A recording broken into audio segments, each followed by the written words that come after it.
Vous êtes à l'écoute de Radio J, merci de votre fidélité. Et nous ne pouvions pas passer à côté de cette date. C'était il y a 3 ans, jour pour jour. Le corps d'une femme juive, Mireille Knoll, 85 ans, était découvert dans son appartement parisien, lacéré de coups de couteau et partiellement brûlé. Il y a 3 ans, l'antisémitisme le plus abject frappait donc encore. 15 ans après le calvaire d'Ilan Halimi, 9 ans après le massacre de l'école aux Arts à Torah de Toulouse, 6 ans après l'hypercacher et 1 an après l'assassinat de Sarah Halimi. Sarah, elle aussi une juive, défenestrée donc quelques mois plus tôt par un voisin au cri de Allahu Akbar. Sarah Halimi, comme Mireille Knoll, finalement furent assassinés dans le même arrondissement, le 11e arrondissement de la capitale. Mais l'affaire Knoll serait l'anti-affaire Halimi, c'est ce que déclarait il y a peu l'avocat Gilles-William Goldnadel. On va en parler, car si la famille de Sarah Halimi attend toujours que justice soit rendue, eh bien dans l'affaire Knoll, il y aura bien un procès. Alors en attendant l'audience, nous souhaitions avec vous, Laurence Kahn, ce matin, revenir sur cette effroyable affaire et rendre ainsi hommage aussi à Mireille Knoll, à ses enfants. Mireille, ce doux visage souriant à jamais figé sur les photos, Laurence. Nous sommes le 23 mars 2018. Le corps de Mireille Knoll, 85 ans, atteinte de la maladie de Parkinson, est retrouvé lacéré de 11 coups de couteau et partiellement carbonisé dans son appartement HLM du 11e arrondissement de Paris. Mireille Knoll, qui avait échappé à la Shoah, est alors une grand-mère comblée, adorée de ses petits-enfants, comme en témoigne Noah Goldfarb, l'une de ses petites filles. Je l'ai vue au mois d'octobre, j'ai profité d'elle. On allait ensemble au café, on a mangé des glaces, on a mangé de la chantilly comme elle aimait tant. Et puis j'ai profité d'elle. Je pensais pas que c'était la dernière fois. Elle ne croyait pas au mal. Elle était gentille et naïve. Elle voyait le bien partout. J'espère un jour vraiment que cette haine envers le juif et envers les uns et les autres. Pourquoi ? Qu'est-ce qu'elle a fait, cette pauvre femme ? Je comprends pas. Nous, on aime les gens, on aime tout le monde. On aime la vie. On ne veut pas la mort de qui que ce soit. Je comprends pas.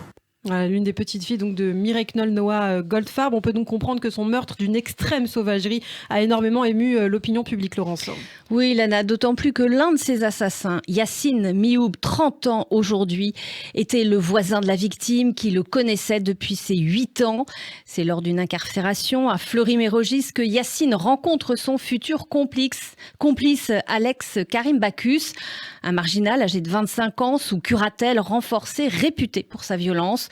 Tous deux affichent des casiers judiciaires chargés, vol, détention de stupéfiants, agression sexuelle pour Yassine Mioub et violence, détention de stupéfiants et vol par effraction pour Alexis Karim Bacchus. Et dès le début de l'enquête, les deux complices sont directement impliqués donc dans le meurtre de Mireille Knoll. Les policiers soupçonnent alors un crime crapuleux, mais sur fond d'antisémitisme. Oui, au fil des investigations, cet antisémitisme se teintera même d'islamisme lorsque l'on apprendra que Yassine Maoud fut sanctionné durant une détention précédente pour apologie du terrorisme et notamment pour avoir encensé les frères Kouachi, auteurs des attentats de janvier 2015. L'assaillant se révélera même être un habitué compulsif des sites antisémites et un ardent défenseur du Hamas.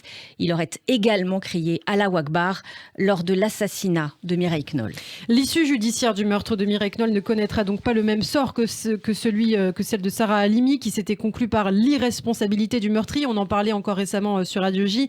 Les juges d'instruction chargés de l'enquête sur le meurtre de Mireille Knoll ordonnent en effet un procès aux assises pour meurtre sur personne vulnérable et commis en raison de la religion de la victime, à l'encontre aussi des deux suspects, donc Yassine Mioub et Alex Karim Bacchus. Tout à fait. Les juges confirment ainsi la position du parquet de Paris qui, 2 mois auparavant, avait demandé le renvoi des 2 hommes devant la cour d'assises pour homicide volontaire avec circonstances aggravantes, la vulnérabilité de la victime et son appartenance religieuse. Soulignons au passage qu'à l'annonce du réquisitoire définitif du parquet, l'avocat d'Alex Karim Bacchus s'était dit surpris par la teneur des réquisitions.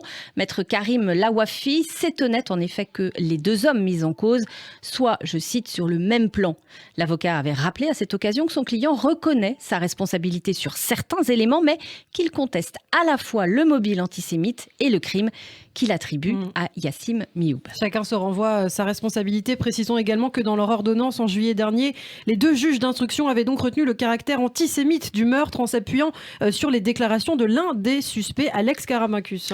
Oui, vous avez raison, Ilana. Ce dernier avait affirmé que lors d'une discussion avec Mireille Knoll, l'autre suspect, Yassim Mioub, avait reproché aux Juifs d'avoir des moyens financiers, une bonne situation.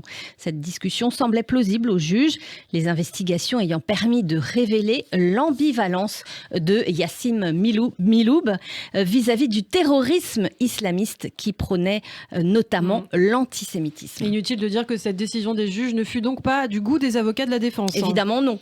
Les juges n'ont pas su résister à la pression de l'opinion publique, ont proclamé de leur côté maître Charles Consigny et maître Fabrice de Corrodi, les avocats de Yassim Mioub.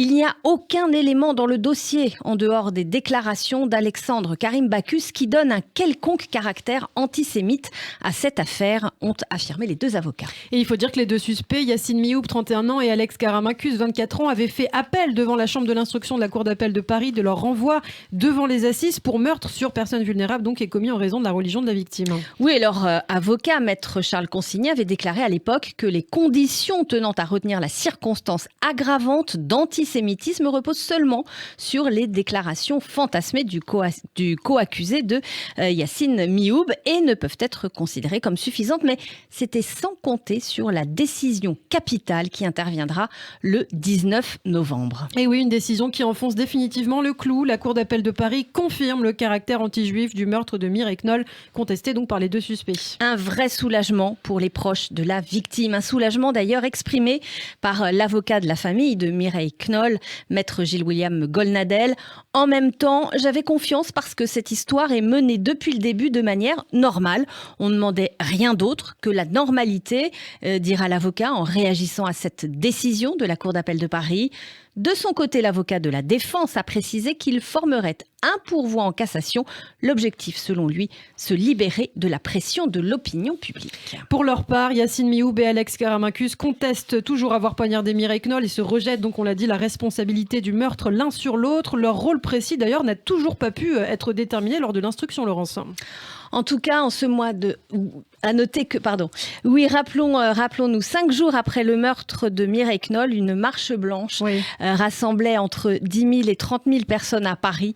Le président de la République, Emmanuel Macron, s'était indigné de l'obscurantisme barbare qui avait mené au meurtre de l'octogénaire. Je veux seulement dire une conviction profonde. Lorsqu'il s'agit de lutter contre l'obscurantisme ou contre l'antisémitisme ou contre le fanatisme, tout ce qui rassemble grandit, avait de son côté abondé Édouard Philippe devant l'Assemblée nationale. À noter que dimanche dernier, 21 mars, une allée devait être inaugurée à Paris en hommage à Mireille Knoll. Une inauguration qui a dû être reportée pour cause de Covid-19. Merci Laurence Kahn. Et en tout cas, les fils de Mireille Knoll sont toujours là pour soutenir la mémoire de leur mère, Mireille Knoll, évidemment qu'on n'oublie pas, survivante de la Shoah.